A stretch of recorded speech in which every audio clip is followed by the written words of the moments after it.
How's it going, guys? Girls, hope you guys had a great week. So I'm back today with a first impressions video for Clair Obscur Expedition 33. Now, firstly, just want to apologize. My voice obviously is not what it usually is. I've been incredibly sick for the last week and a half, but I cannot wait for my voice to get fully better again before just recording my thoughts on this incredible game. Obviously, I'm too sick to be in front of a camera, but generally speaking, I've got a massive smile on my face at the moment because Clair Obscur Expedition 33 was probably one of my most anticipated games coming out this year. The game itself looks phenomenal. It has such an interesting art style, interesting premise, which I'll get into. But I've played about 15 hours of the game, and so far I have got to say I am absolutely blown away by what I have played. I have not been this addicted to a game in quite a long time. I can't remember the last game I played that just really stuck with me. Like, I am legitimately, when I wake up in the morning, the first thing I want to do is boot up this game and play it. All I want to do is talk about this game, and I'm legitimately loving it. Like, you do not miss this game, honestly. It is fantastic. Now, it's from a studio called Sandfall Interactive. It's a French studio, very small studio, about 30 people, and it is actually their debut title. And to say that this game is their debut game is really impressive, because every element of this game I am absolutely loving, and I will delve into which parts of it I'm really enjoying, but I haven't found anything yet that I don't like. Like, I'm loving every single moment. I'm loving the story. I'm loving the combat and the gameplay, which I'll get into. But yeah, I've played about 15 hours and I can't wait to jump back in and play more. I'm almost disappointed I have to stop playing the game to record this first impression video, but I wanted to sort of just share my thoughts on the game because I really don't want it to be missed. I think it's a must-play title for anyone that loves their RPGs, for anyone that is a fan of JRPGs, or just anybody that loves great storytelling, great voice acting, music, and delivery. This game has it all for me, and it's one of the best games I've played this year so far, and it's most definitely a game of the year contender, 100%. If the game stays as good as it has been for the last 15 hours, it's gonna absolutely blow a lot of games out of the water this year. There's a lot of competition though this year. Like, 2025 has been a really good year for gamers, and an incredible year obviously for RPGs. RPG fans are eating well in 2025, which is fantastic to see. So this is from a studio called Sandfall Interactive. Now, the basic premise of Clair Expedition 33, Clair Obscur Expedition 33 title leaves a little bit to be desired, but the premise is really interesting. It's set in a world where there is an entity, a woman, a mysterious woman called the Paintress, and she basically paints a number every year, and anybody over the age of that number dies effectively in something called the gommage. And what happens is, say for example the number is 33, as it is in the game.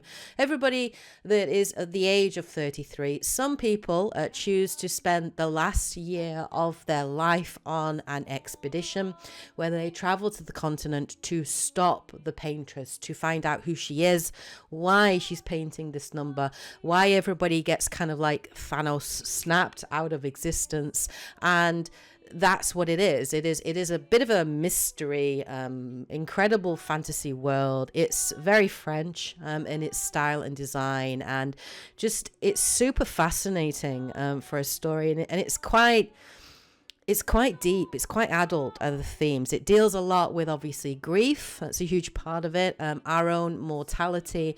And even at the beginning of the game, we get to learn a little bit about the world and about how people react to death and sort of react to their own mortality in different ways. And even the cast of characters that go on this expedition, they are all there for very, very different reasons, and they're all very different, very varied characters. It has a stellar cast, an incredible cast. The main guy in it is voice acted by Charlie Cox. He's the guy that plays Daredevil in the TV series. He's fantastic, really, really good.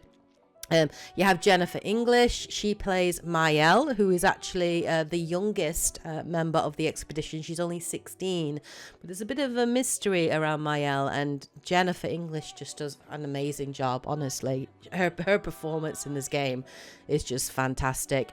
You also have Andy Serkis, who, of course, of many fame, obviously Lord of the Rings and Gollum.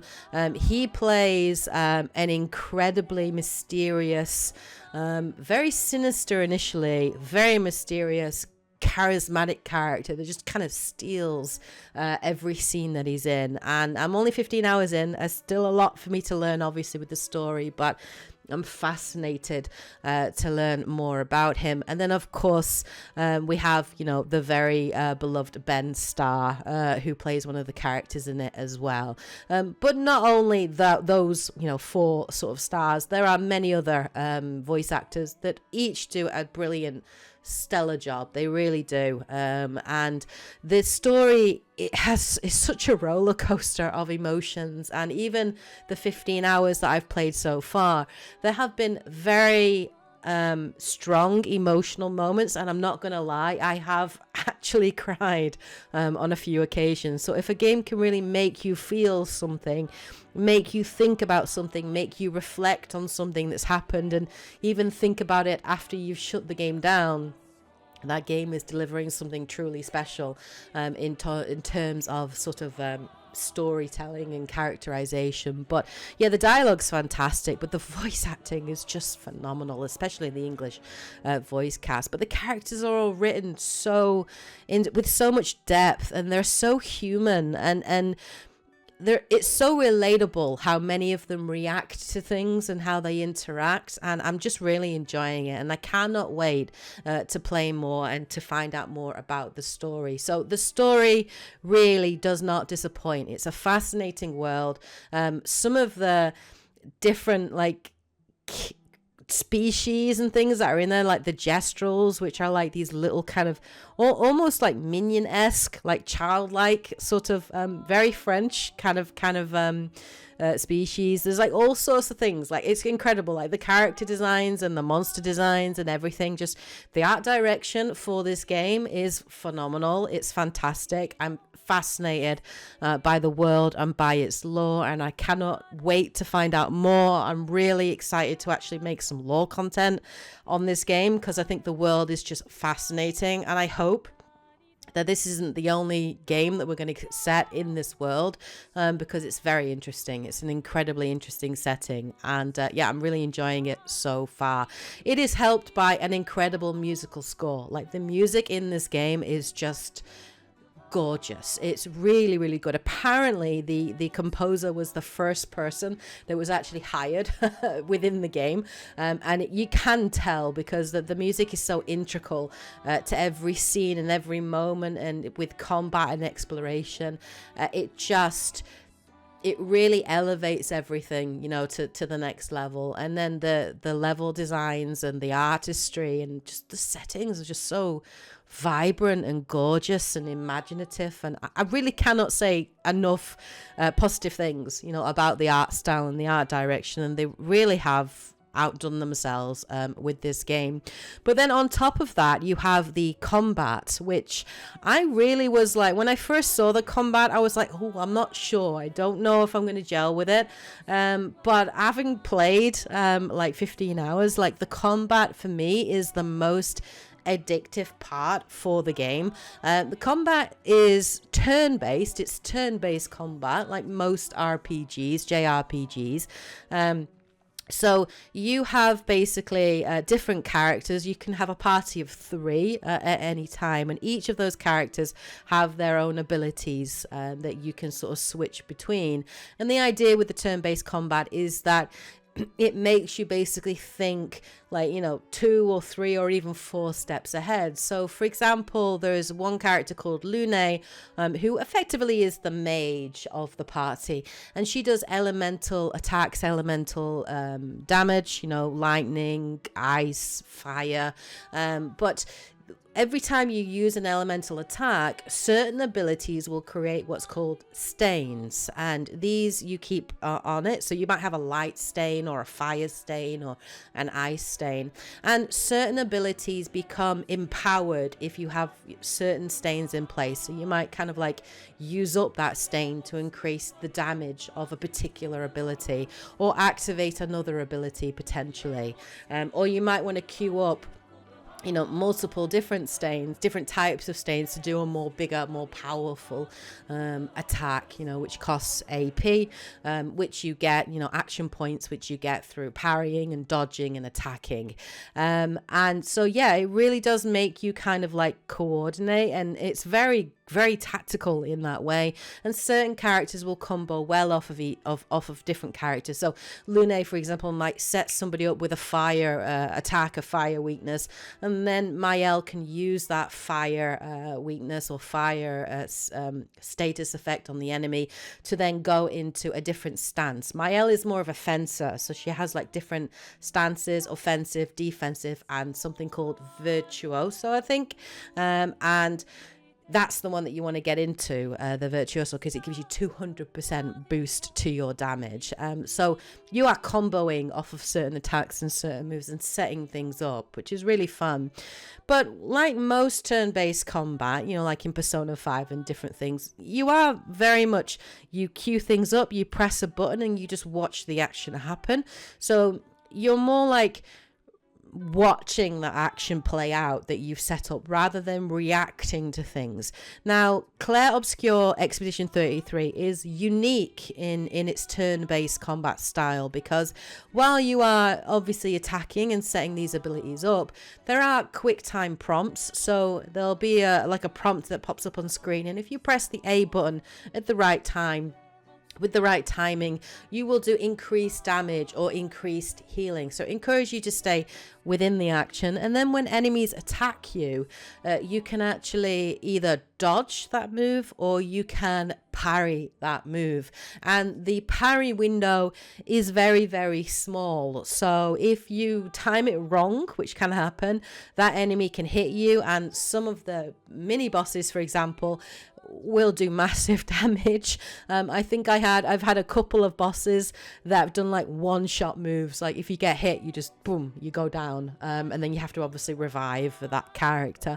But it in some ways, the kind of like parrying system within the game feels a little bit like Sekiro, and it's not surprising, because apparently the director or the head of the studio basically was known to do Sekiro speed runs. So obviously he's took a lot of inspiration from Souls-like games, and the game very much has this kind of like risk reward sort of thing. So if you parry all of the enemies' multiple attacks or one big attack, if you parry it, perfect parry, just at the right moment, your character will do what's called a counter attack. And these counter attacks are animated in such a way that they are so badass and so satisfying to pull off, and they can take a huge chunk of that enemy's health right down. So you could be struggling, with a fight, and suddenly you get one of these counters off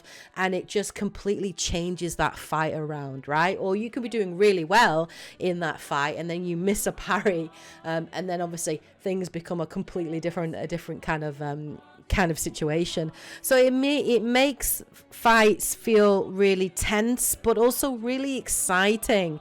And yes, there'll be moments where it really does feel like the game is kicking your ass, and like this boss is like, you will parry this attack, you will parry it, otherwise you will die. And so yep, you're gonna die a few times, and I did, to start off with. I was dying a lot to start off with, and I'm like, I'm not sure I can do this. I'm not sure I'm good enough for this. But actually, after you fight these bosses a few times, you really do start to pick up on the rhythm, and you really start to pick up on the rhythm of that parrying and that system. So now I'm like parrying moves and dodging moves and chaining attacks together, and I am having an absolute blast with the combat in this game. I haven't played a combat system quite like this. It really is a mixture between that sort of tactical turn-based combat from, you know, traditional JRPGs with more action-focused sort of parrying and dodging of, say, like action-based games like Sekiro, for example.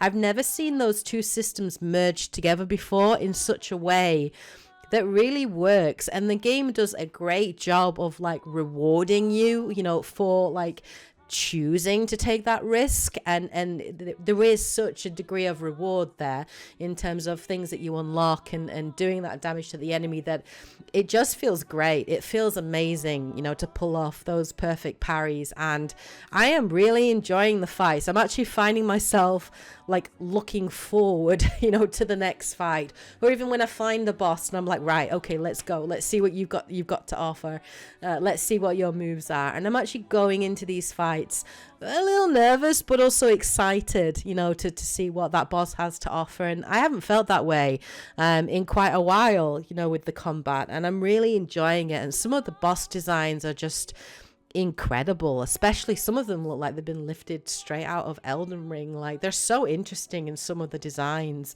and I'm fascinated by them. I really am. And every single area or biome that we've been to so far has very differently designed enemies to fight, which I like. I find that really cool, and it makes every zone feel really unique, and the enemy and boss designs are so varied in each of the areas that it keeps it feeling quite fresh.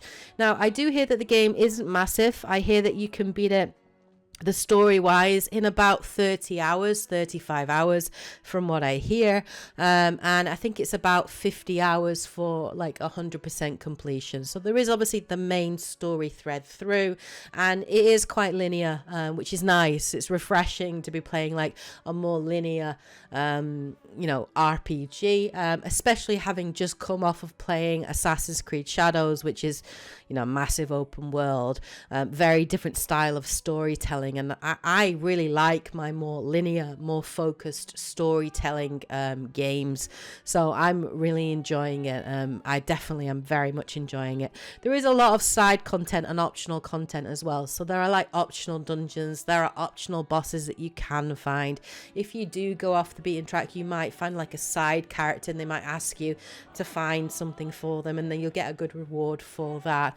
And some of the optional bosses are really cool and very French. There are mimes hidden throughout the maps, and if you face and fight these mimes and beat them, they will give you like optional clothing that you can wear, and they're very French, you know, like sort of white and black, you know, striped top with like a beret and you know, onions or whatever around your neck. So it's very, very French, but I'm really enjoying it. The funny thing is, like, I haven't found a single mime yet, and I've been looking everywhere. I've been trying to look at every area, and Dante has been playing the game through at the same time, and he has found multiple mimes, and he's like, oh, I found this boss, or I found this. I'm like, where? I did not find that. So I think this game is going to have plenty of replay value. I think there's a lot to be discovered, you know, off the beaten path, off these side tracks and things. But yeah, I'm really enjoying it so far. Like, honestly, I cannot express enough how much I'm enjoying this game. And I was a little bit, I guess, annoyed at sort of the week that it released, because obviously we got the shadow drop, you know, of Oblivion, the Oblivion remaster. And don't get me wrong, I'm delighted for Bethesda fans. I'm delighted for the fact that a lot of people that maybe didn't get to experience the original Oblivion are going to be able to play it, you know, in this way. I just thought it was kind of a A dick move on Xbox's part to release Oblivion, a massive RPG, the day before Clair Obscur Expedition 33 was released. I didn't think it was very good, especially the fact that clearly Sandfall Interactive had done kind of a deal with Xbox for it to be a day one exclusive, or a day one release on the Game Pass. And obviously Xbox had been advertising it as part of their release schedule. So I thought it was kind of a bit of a dick move, and I'm not going to lie, I was really worried that a lot of people maybe that might have been planning to play, you know, Clair Obscur Expedition 33 would be distracted by the much bigger Oblivion. And then obviously I didn't feel that Bethesda had to release it, you know, that week. I feel that they could have waited a week or two, you know, given Clair Obscur Expedition 33 a little bit of time to breathe before they actually released the game. Because I was worried that it was going to affect sales, that it was going to affect people's interest in playing the game. And in this current market, especially for a small studio like Sandfall Interactive, that initial couple of week window for a game release is really crucial as to sort of the longevity of your studio and getting that financial support and financial backing to be able to kind of stay open, you know, keep the lights on, and obviously look at continuing to support the game. I don't know if we're going to get DLC for it. I hope we do, because it's a fantastic game. But even just to be able to see what they come up with next, because for this to be their debut title, phenomenal start. If this is not nominated for multiple awards, I will be incredibly shocked, and I definitely think it's going to be in with a running for Game of the Year. I do hear though that sales have not been bad. I think someone posted, Stal I think posted in my Discord, that the game has now sold 1 million copies, which I'm absolutely over the moon about. I'm so delighted for Sandfall Interactive. They really do deserve all the success that they can get, because they have created something truly special. If you were even a little interested in this game, I really cannot recommend it enough.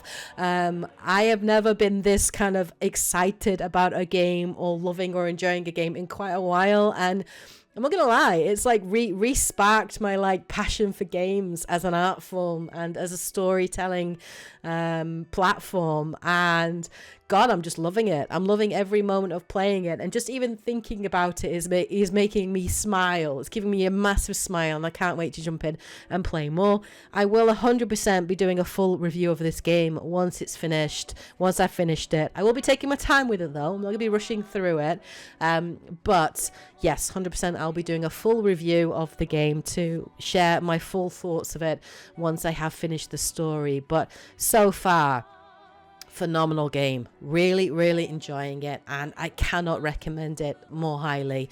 You definitely do not miss this game. It is worth checking it out. If you have Game Pass, absolutely install the game, check it out. If you don't have Game Pass and you're interested in buying it, it's quite reasonably priced. I think it's like £40, $50, so it's very reasonably priced for the sort of 30 to 50 hours that you're going to get out of playing it, and I do think it's 100% worth that money, 100%. So those are my thoughts on Clair Obscur Expedition 33. Let me know what you guys think of the game in the comment section below. If you have any questions about the game as well that you'd like to ask me, then do ask those in the comment section below as well, and I will obviously do my best to answer those questions. But yeah, thank you so much for watching and listening. I hope you guys enjoyed my ramble about the game, and just my enthusiasm, I'm sure, hopefully came through. Hopefully I'm going to get over this cold in the next sort of week or two, and I can get back to sort of making content and working on some lore content that I've got planned. And I'm planning to do a full review for Assassin's Creed Shadows.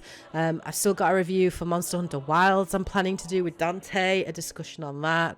And then obviously I am going to be doing some lore content, so I'm looking forward to doing that as well. But I got to get over this cold first anyway, hopefully. Anyway, I better go because I'm losing my voice. I hope you guys have a great week, of course. Take care, and as always, happy gaming. I should go.